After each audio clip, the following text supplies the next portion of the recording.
सूरज जंगल के रास्ते पर दौड़ते हुए जा रहा था। तभी हिरन उसके सामने आ जाता है। तू हट जा, मेरे रास्ते से हट जा। तू मेरा रास्ता नहीं रोक सकती। वो खजाना सिर्फ मेरा होगा और किसी का नहीं। सूरज, ये खजाना तुम्हें कभी नहीं मिल सकता। तू बुद्धिमान हो सकता है, पर लालच और घमंड तुझे रोक देंगे। मैं तुम्हें आगे नहीं जाने दूंगी। जो भी गया है वो भी मारा गया है। मैं उसे हासिल करके रहूंगा। मेरी जान ले लो, पर मैं पीछे नहीं हटूंगा। कुशीनगर गांव में दो दोस्त रहते थे। मंगल, जो गरीब और ईमानदार था, और सूरज, जो चालाक और बुद्धिमान था। फिर एक दिन, अरे यार सूरज, अब हम दोनों थक गए हैं। इतनी मेहनत करने के बावजूद भी हमारी गरीबी क्यों नहीं जाती? दिन भर खेत में काम करते हैं, फिर भी कुछ हाथ नहीं लगता। क्या यही है हमारी किस्मत? हाँ यार, तू बिल्कुल सही कहता है। ये गरीबों वाली जिंदगी कभी आसान नहीं होती। मैं भी बुरी तरह थक गया हूँ। लगता है जैसे हमारी मेहनत रेत में पानी डालने जैसी हो गई है। अब और इंतजार करने का कोई फायदा नहीं, कुछ करना ही पड़ेगा। लेकिन हम क्या कर सकते हैं?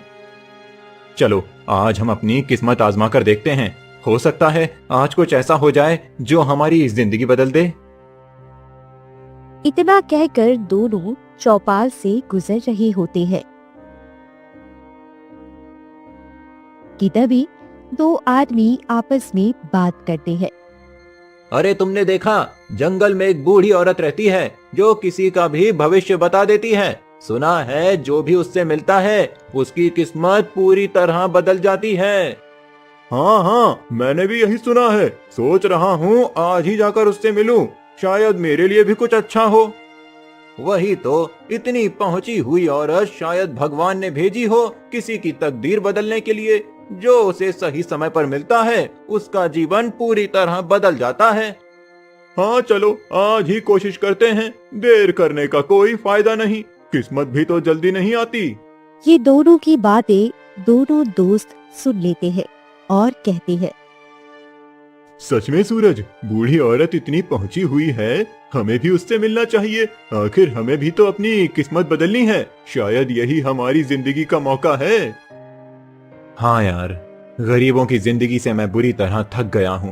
अब और मेहनत करने से ज्यादा जरूरी है सही राह पकड़ना। चलो आज आजमा कर देखते हैं, शायद आज हमारी किस्मत बदल जाए। फिर दोनों घने जंगल में कई घंटे खोजते हैं, पर बूढ़ी औरत नहीं मिलती। अरे यार, मैं तो इतनी देर से ढूंढते ढूंढते थक गया हूँ। यहाँ पर कोई बूढ़ी औरत ही नहीं दिखती। कहीं हम बेवकूफ तो नहीं बन गए? शायद उन दोनों गांव वालों ने हमसे मजाक किया, पर कोई बात नहीं, हमें धैर्य रखना होगा। शायद अभी सही समय नहीं आया। तभी उनके सामने अचानक एक बूढ़ी औरत आ जाती है। ओह, तो तुम आ गए अपनी किस्मत आजमाने। तुम्हारे साहस और धैर्य ने तुम्हें यहाँ तक पहुँचाया है। क्या मतलब? हम समझ नहीं पा रहे। तुम्हारे भाग्य में कुछ और ही लिखा है। तुम में से एक नेक दिल है और एक तेज बुद्धि वाला। दोनों की ताकत अलग अलग है, पर दोनों का भविष्य महत्वपूर्ण है। ये आप क्या कह रही हो बुढ़िया माई? क्या लिखा है हम दोनों के भविष्य में? कल रात मुझे एक सपना आया। भगवान ने कहा कि तुम्हारी किस्मत का बंटवारा मेरे हाथ से होगा। अब तुम्हें ही तय करना है कि किसे किसका भाग मिलेगा। इतना कहकर बूढ़ी औरत दो मटके सामने रख देती है।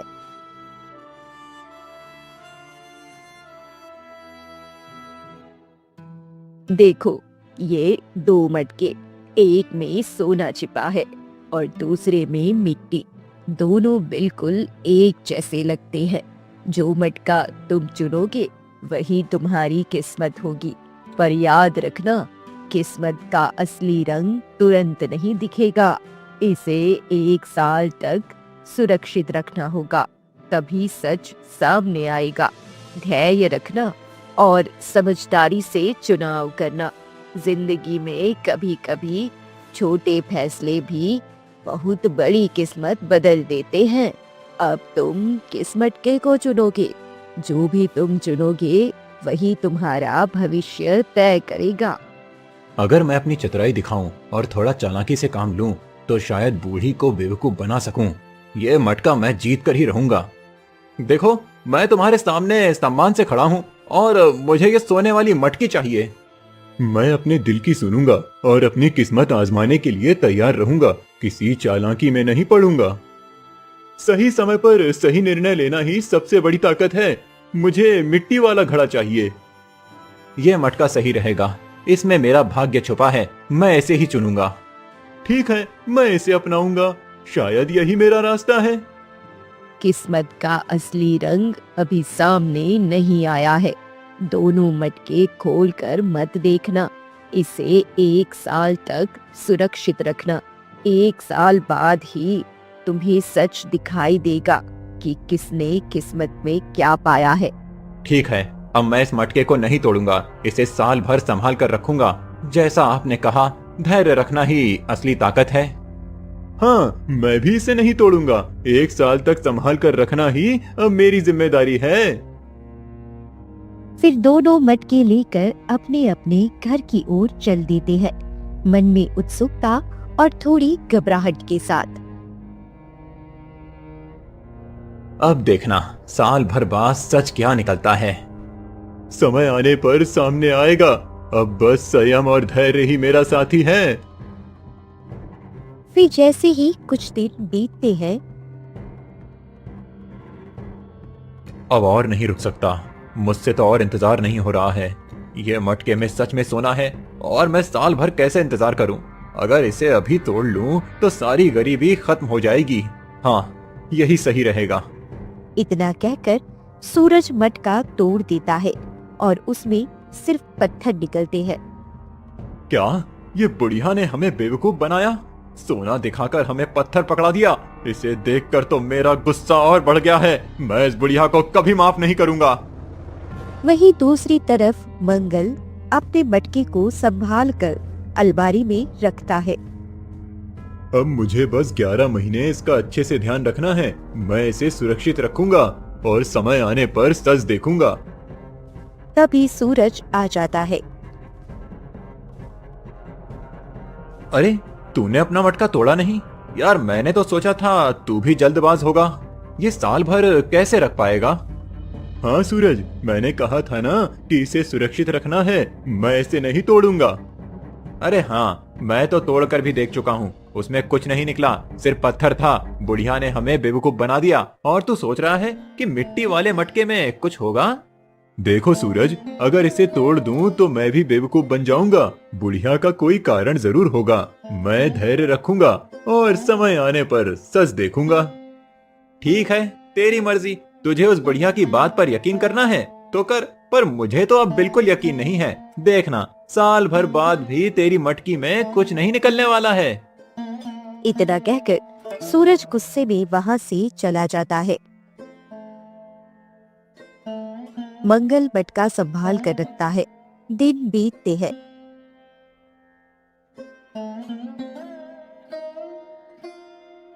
और एक दिन गांव में एक चोर आ जाता है। आज मुझे इस गांव में अच्छा खासा धन कमाने का मौका मिला है। सबसे पहले किसके घर जाऊं? हाँ, यही सूरज का घर सही रहेगा। सुना है ये बहुत बुद्धिमान है और जो भी होगा उसने अपनी मेहनत और बुद्धि से कमाया होगा। शायद यहीं मुझे ढेर सारा धन मिल जाए। इतना कहकर चोर सूरज के घर में प्रवेश करता है और सामान खोजने लगता है। तभी सूरज की नींद खुल जाती है। तुम कौन हो? मेरे घर में क्या कर रहे हो? अभी यहाँ से चले जाओ। सूरज चोर को पकड़ने की कोशिश करता है। अरे यार, ये तो जाग गया। जल्दी से भाग जाता हूँ। लेकिन सूरज उसे पकड़ लेता है। तभी चोर उसकी जम के पिटाई कर देता है और भाग जाता है। ये क्या लिखा है मेरी किस्मत में? एक खजाने से भरा मटका मिला, उसमें भी सिर्फ पत्थर निकला और ऊपर से ये चोर आकर मुझे मारता है। हे ऊपर वाले, कुछ तो मेरे ऊपर तरस खा। कब तक मैं ऐसे फटे हाल में अपना जीवन बिताऊंगा। वहीं दूसरी तरफ मंगल अपने घर में सो रहा था। तभी अचानक मटके से सुनहरी रोशनी निकलती है। अरे ये क्या हो रहा है? मटके से रोशनी निकल रही है। ये कैसे हो सकता है? मुझे जाकर देखना चाहिए। मंगल मटके के पास जाता है और देखता है कि उसमें एक सुनहरा चमकता नक्शा रखा था। अरे ये क्या है? ये तो नक्शा है, मिट्टी के अंदर छुपा है। और ये सुनहरी रोशनी, ऐसा लगता है जैसे मुझे किसी रहस्य की तरफ बुला रही है। तभी नक्शे के नीचे लिखा हुआ दिखाई देता है। इस खजाने का हक उसी का होगा जो बिना लालच के दूसरों के लिए इसे ढूंढे। जो अपने लालच के लिए रखेगा उसका अंत होगा। मुझे कुछ समझ में नहीं आ रहा है। ये इतना बड़ा रहस्य है। मुझे बूढ़ी माई के पास जाना चाहिए। हाँ, यही सही रहेगा। इतना कहकर मंगल नक्शा लेकर बूढ़ी औरत की झोपड़ी की ओर चलता है। तभी सूरज उसे जाते हुए देख लेता है। अरे ये इस वक्त कहाँ जा रहा है? और इसके हाथ में ये सुनहरी चमक क्या है? मुझे इसका पता लगाना होगा। सूरज चुपचाप उसका पीछा करने लगता है।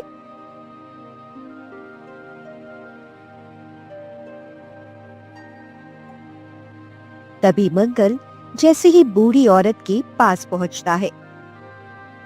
बूढ़ी माई, ये नक्शा मुझे मिट्टी के मटके से मिला।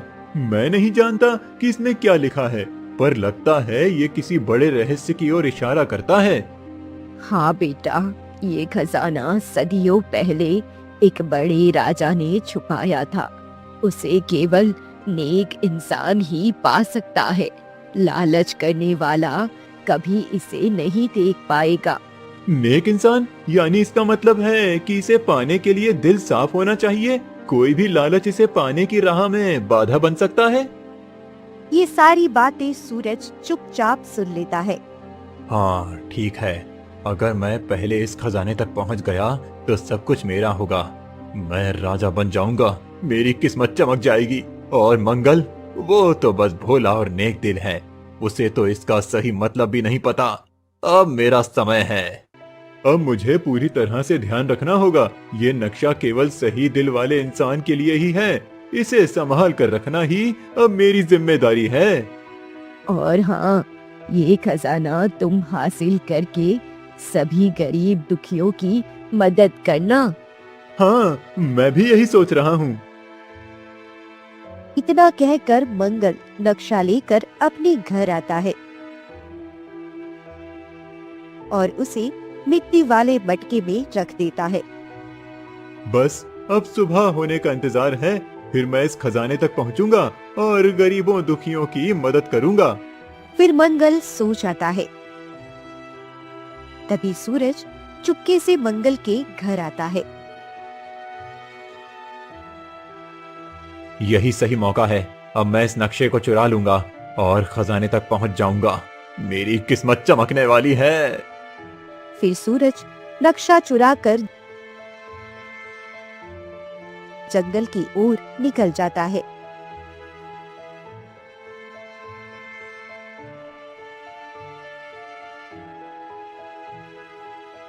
थोड़ी दूर जाने के बाद रास्ते में अचानक एक जादुई हिरन दिखाई देता है, जो सूरज को आगे बढ़ने से रोकता है।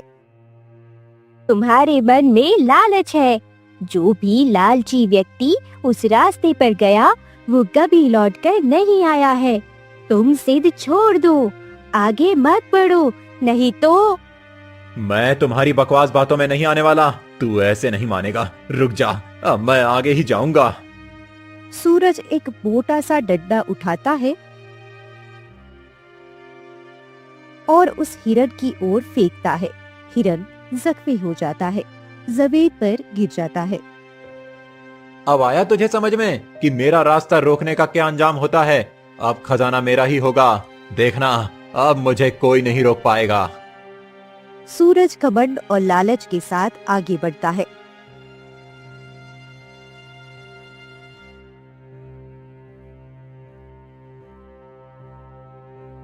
वहीं दूसरी तरफ जैसे ही सुबह से मंगल उठता है तो नक्शा नहीं देखता और परेशान हो जाता है।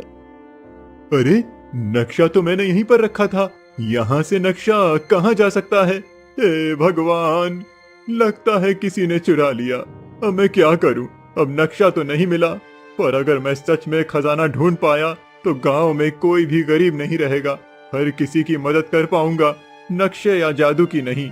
मेरी मेहनत और ईमानदारी की ताकत से ही मैं लोगों की मदद करूंगा। यही मेरी असली किस्मत है। मंगल अपने गांव और गरीबों की भलाई के लिए याद रखे हुए रास्तों पर चलता है। जितना भी नक्शा याद था उसे याद करते हुए। यही सही रास्ता है, मुझे आगे जाना चाहिए।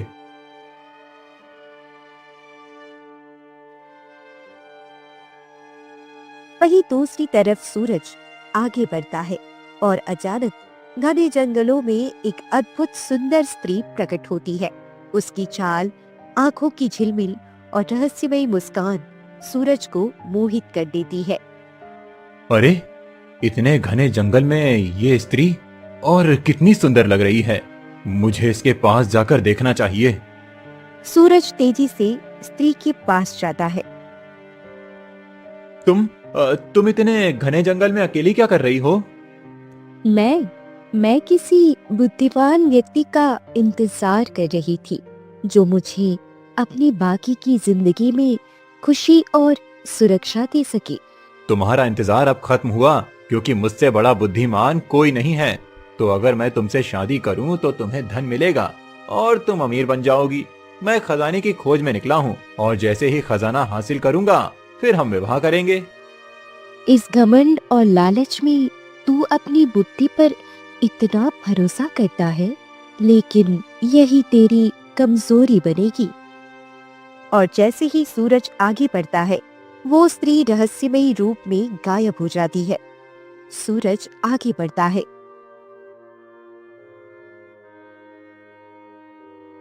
तभी अचानक सामने एक रहस्यमयी दीवार दिखाई देती है। ये दीवार अब क्या है? अब मैं इसे कैसे पार करूं? तभी दीवार से रहस्यमयी आवाज आती है। अगर तुम आगे जाना चाहते हो तो तुम्हें यहाँ मेरे 2 प्रश्नों का जवाब देना होगा। पहला प्रश्न ये है कि तुम्हें बिना किसी की मदद लिए केवल अपनी बुद्धि और चतुराई से इसे हल करना होगा। दूसरा प्रश्न भी इसी तरह का है, जो इसे कर लेगा वही आगे बढ़ सकता है। ठीक है, ये चुनौती मेरे लिए किसी रोकने वाली चीज से कम नहीं। अब मेरी बुद्धि ही मेरी ताकत है। सोच लो, अगर तुमने गलत जवाब दिया तो हमेशा हमेशा के लिए अंधेरी नगरी में कैद हो जाओगे। मैं बुद्धिमान हूँ, किसी भी प्रश्न का उत्तर देना मेरे लिए बाएं हाथ का खेल है। तुम बस प्रश्न पूछो। तो सुनो, पहला प्रश्न, मैं हर जगह हूँ पर मुझे कोई नहीं देख सकता। मैं हर समय चलता हूँ पर मैं कभी थकता नहीं। मैं तुम्हारी हर चाल और हर लालच को जानता हूँ। बताओ मैं कौन हूँ? ये तो, अरे इसका उत्तर क्या होगा? मुझे पता है पर मैं बोल नहीं पा रहा हूँ। तुम्हारा समय खत्म हुआ। अब मेरा दूसरा प्रश्न, मैं मूल्यवान हूँ पर ना तो तुम मुझे छू सकते हो और ना ही देख सकते हो। मैं केवल नेक दिल वालों को दिखाई देता हूँ। जो लालच में अपने लिए खोजते हैं वो मुझ तक कभी नहीं पहुँच सकते। बताओ मैं क्या हूँ? सूरज चिंतित हो जाता है, माथा पटकता है। उसका घमंड धीरे धीरे डर में बदल जाता है। वह जवाब नहीं दे पाता। मुझे इसका भी जवाब नहीं पता। मुझे माफ कर दो। मुझे पूरा विश्वास था कि मैं तुम्हारा जवाब दे सकता था, लेकिन अब मुझे एक भी जवाब याद नहीं आया। कृपया मुझे एक और मौका दो। नहीं, तुम्हारा घमंड ही तुम्हारा अंत बन गया। मैंने तुम्हें पहले ही चेताया था कि सोच समझ कर जवाब दो, पर तुमने केवल घमंड दिखाया। अब तुम्हें हमेशा हमेशा के लिए इस अंधेरी नगरी में फंसना होगा।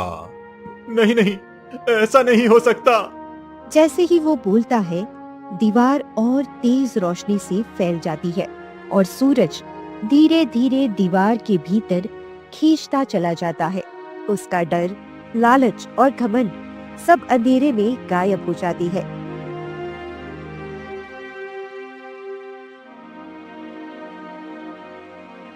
वहीं दूसरी तरफ मंगल जंगल की ओर बढ़ रहा था। तभी रास्ते में वो एक घायल हिरन को देखता है जो दर्द में कराह रहा था। अरे ये क्या? ये हिरण बुरी तरह घायल है। मुझे इसकी मदद करनी चाहिए। मंगल हिरन के पास जाकर